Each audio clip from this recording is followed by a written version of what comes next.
Good morning students. कैसे हैं आप सब?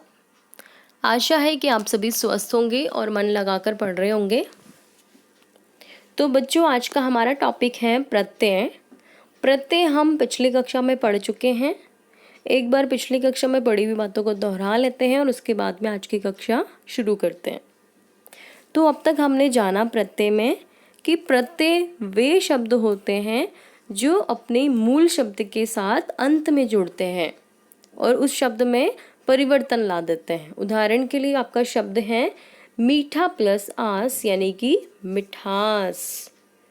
यानी फिर से देखिए परिभाषा को, जो शब्दांश शब्दों के अंत में जुड़कर अर्थ में परिवर्तन लाए वे प्रत्यय शब्द कहलाते हैं। अब यहाँ पे लोहा प्लस आर है लुहार, नाटक प्लस कार है नाटककार, बड़ा प्लस आई बड़ाई, टिक प्लस आऊं टिकाऊ, बिक प्लस आऊं बिकाऊ, होन प्लस हार होनहार। तो यहाँ पे मीठा, लोहा, नाटक, बड़ा, टिक, बिक, होन, ये सभी आपके मूल शब्द हैं। मैंने आपको पिछली कक्षा में बहुत अच्छे से बताया था कि जो आपके उपसर्ग हैं वो शब्द के आगे लगते हैं और जो प्रत्यय हैं वो पीछे लगते हैं, यानी प से प्रत्यय, प से पीछे। तो यहाँ पे ये सभी आपके प्रत्यय हैं। इसकी पहचान भी आप आराम से कर सकते हैं क्योंकि यहाँ पे शब्द के बाद में ये जुड़ रहे हैं। ठीक है, तो यहाँ पे आस, आर, कार, आई, आऊ, आऊ, हार, ये सभी शब्द आपके प्रत्यय हैं और इन दोनों के मिलने से आपका ये शब्द बना है नया शब्द और ये शब्द कहलाते हैं प्रत्यय युक्त शब्द। अब इसकी खास विशेषता ये भी है प्रत्यय की कि प्रत्यय का मूल शब्द जो होता है वो सार्थक होना चाहिए, यानी मूल शब्द का कोई ना कोई अर्थ अवश्य होता है।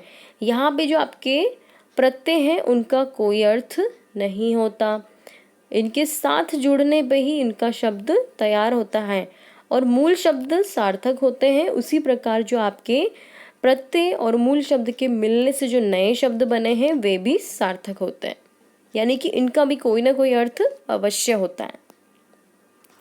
प्रत्यय के दो प्रकार होते हैं, कृत प्रत्यय और तद्धित प्रत्यय। पिछली कक्षा में हमने कृत प्रत्यय पढ़ा था, आज हम पढ़ेंगे तद्धित प्रत्यय। तो चलिए शुरू करते हैं। तद्धित प्रत्यय क्रिया को छोड़कर संज्ञा, सर्वनाम, विशेषण आदि में जुड़कर नए शब्द बनाने वाले प्रत्यय तद्धित प्रत्यय कहलाते हैं। ये बहुत इंपॉर्टेंट है, ध्यान से सुनना आप। एक तो हमने पढ़ा था कृत प्रत्यय।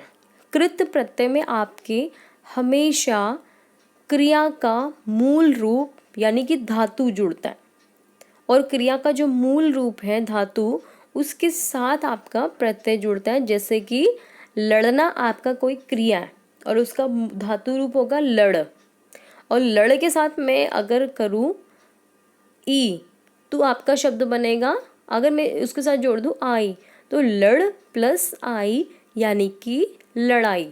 ठीक है, तो यहाँ पे लड़ तो आपका क्रिया का मूल रूप था यानी कि धातु था लड़, और उसके साथ हमने आई को जोड़ दिया जो कि आपका प्रत्यय था। तो मूल रूप और मूल शब्द और प्रत्यय के साथ दोनों को जोड़ने पर आपका जो नया शब्द बना लड़ाई वो होता है आपका कृत प्रत्यय।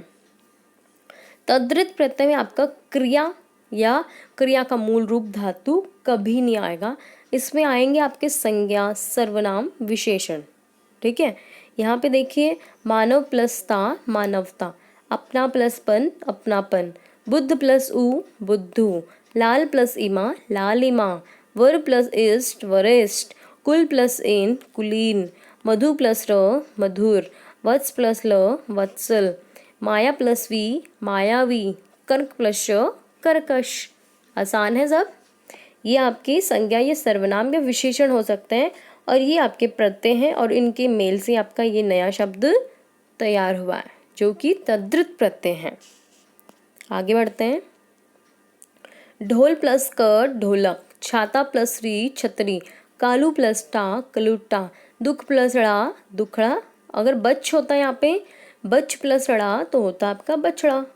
टांग प्लस लड़ी टंगड़ी, खाट प्लस ली खटोली, बच्चा प्लस व बचवा, नाना प्लस हाल ननिहाल, नाक प्लस एल नकेल, असुर ससुर प्लस आल ससुराल, मामा या फिर चाचा, इसके साथ हमने एरा जोड़ दिया तो आपका बना मामा प्लस एरा ममेरा, चाचा प्लस एरा चचेरा। भाई के साथ हमने जा जोड़ दिया तो भाई के साथ जा जोड़ने पे भतीजा, और बहन के साथ जा जोड़ने पे भांजा।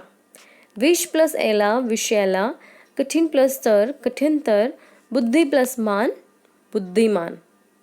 ठीक है, आसान है, कोई संदेह है नहीं है आपको। ये आपके देखिए फिर से बता रही हूँ, संज्ञा सर्वनाम या विशेषण है और ये आपके प्रत्यय हैं और उनको जोड़ने से बना आपका नया शब्द जो कि तद्धित प्रत्यय है। अब यहाँ पे देखिए उपसर्ग और प्रत्यय में क्या अंतर है। उपसर्ग भी पढ़ चुके हैं, प्रत्यय भी पढ़ चुके हैं। अब अंतर स्पष्ट कर लेते हैं दोनों के बीच क्या क्या है। उपसर्ग शब्द के आरंभ में जोड़ते हैं, प्रत्यय शब्द के अंत में जोड़ते हैं। उपसर्ग जुड़ने पर मूल शब्द का अर्थ बदल जाता है, जबकि प्रत्यय जुड़ने पर अर्थ के मूल अर्थ में इर्द गिर्द ही रहता है, यानी उसका अर्थ आसपास ही निकलता है, उसका कोई अलग अर्थ नहीं निकलता। यहाँ पे देखिए प्र प्लस चार प्रचार, इसमें प्र उपसर्ग है जो चार शब्द पहले उसके जुड़ा हुआ है। यहाँ पे चार लिखा हुआ आपका, तो चार के आगे जोड़ दिया है प्र को, तो प्रचार, और इसका पूरा अर्थ ही बदल गया। जबकि आपका शब्द यहाँ पे प्रत्यय में इतिहास है, इतिहास के अंत में हमने लगाया इक को, तो आपका नया शब्द बना है ऐतिहासिक। इतिहास का जो अर्थ है उसी का अर्थ ऐतिहासिक का भी वही अर्थ निकलता है, यानी ये दोनों आपके सिमिलर अर्थ देते हैं, पर जो उनका अर्थ है वो इर्द गिर्द मतलब आसपास ही निकलता है। इसमें इक प्रत्यय है जो शब्द के अंत में जुड़ा हुआ है। उपसर्ग में आपके अधिकतर विलोम शब्द बनते हैं, जैसे धर्म के आगे हमने अ जोड़ दिया तो आपका बनेगा अधर्म, सत्य के आगे अ जोड़ दिया असत्य। विलोम शब्द बनते हैं अधिकतर, पर प्रत्यय में आपके विलोम शब्द कभी नहीं बनते। ठीक है, अब यहाँ देखिए उपसर्ग और प्रत्यय के योग से बने शब्द। आपके कुछ शब्द ऐसे होते हैं जिसमें उपसर्ग भी होता है और प्रत्यय भी, जैसे कि निराभिमानी, यहाँ पे आपका निर अभी उपसर्ग है, मूल शब्द आपका मान है और प्रत्यय आपका ई है। अनुकरणीय, अनु आपका उपसर्ग है, करण आपका मूल शब्द और ई आपका प्रत्यय। बेरोजगारी, बे आपका उपसर्ग है, रोजगार आपका मूल शब्द और ई आपका प्रत्यय। स्वावलंबी, स्व आपका उपसर्ग है, अवलंब आपका मूल शब्द और ई आपका प्रत्यय। अधार्मिक, अ आपका उपसर्ग है, धर्म आपका मूल शब्द है, इक आपका प्रत्यय है। उपकारी, उप आपका उपसर्ग है, कार आपका मूल शब्द है और ई आपका प्रत्यय है। असामाजिक, अ आपका उपसर्ग है, समाज आपका मूल शब्द है, इक आपका प्रत्यय है।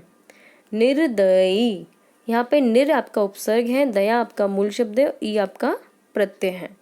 बहुत आसान है, बस आपको समझने की ज़रूरत है कि शब्द को हम किस प्रकार उपसर्ग को अलग करें उसके और किस प्रकार हम प्रत्यय को अलग करें। ठीक है, तो ये आपके कुछ शब्द थे जिसमें आपके उपसर्ग भी हैं और प्रत्यय भी। तो चलिए बच्चों देखते हैं आपको पाठ कितना समझ आया है। कुछ प्रश्न है जिनका हल आपको स्वयं निकालना है। निम्नलिखित प्रत्ययों के योग से 3-3 शब्द बनाने हैं। ये प्रत्यय शब्द लिखे हैं आपके सामने, ता है ना, ता से आपने, जैसे कि आपका मूल शब्द कुछ भी हो सकता है, उसके पीछे आपने ता को जोड़ना है और फिर बराबर का निशान लगा के जो शब्द तैयार हुआ है उसे लिखना है। ठीक है, आऊ, आवट, वाला, ना, ईला, वान, मती, इन, आलू। ठीक है, तो ये सभी शब्द आपको स्वयं करने हैं, 3-3 शब्द नए बनाने हैं। अगली कक्षा में मिलेंगे हम नए टॉपिक के साथ। तब तक के लिए धन्यवाद।